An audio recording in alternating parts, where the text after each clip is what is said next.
У нас замечательный творческий проект «Краски Победы». Мы с молодежью, с детьми. Екатерина Манько еш әсәмнәр белән бик ватан сугышы ветераны Рауил Хакимовка үзенең сурәтен тапшырырга килде. Кызлар аны ярты ел ясаган. Ветеран аларны тормыш юлы белән таныштырды. Рауил агага 95 яшь. Бар гомерен туган илгә хезмәт итүгә багышлаган. Хәзер хәрби пенсионер. Әле дә ветераннар һәм пенсионерлар берлегендә эшләп йөри. Портрет ясап бирү.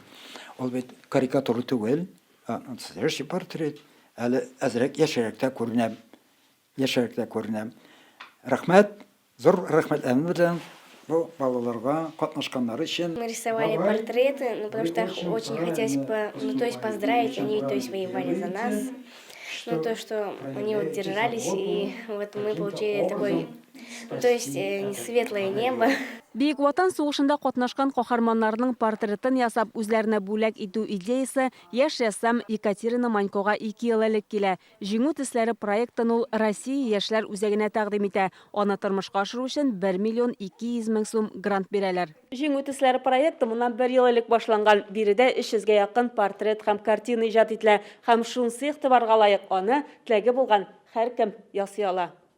Портрет ясау өчен ветераннарның фотосурәтләрен җыялар. Әлеге эшне башкаруда аларга ветераннар берлеге ярдәм иткән. Әшин сәнгать әсәрен тудырырга волонтерларны җәлеп итәләр. Монда гомерендә бер тапкырда кулына пумала тотып карамаган кеше дә килә ала. Екатерина Манько аларны барысына да үзе өйрәтә. В первую очередь проект нужен. Беренче чиратта бу проект безгә, яшьләргә кирәк. Аларның батырлыкларын искә алып, үзебездә итәгатьлерәк булырга тырышабыз. Иң мөһиме туган илебезне күбрәк яратырга өйрәнәбез. Чөнки алар киләчәк буын бәхете өчен гомерләрен дә биргән. Әсәр портретларның күбесе ветераннар берлеге күргәзмәләр залында урналган. Аларны җиңү бәйрәменә кадәр үз ияләренә тапшырырга җыеналар. Шулпан Касымова, Алик Мыльников, Яңа гасыр каналы.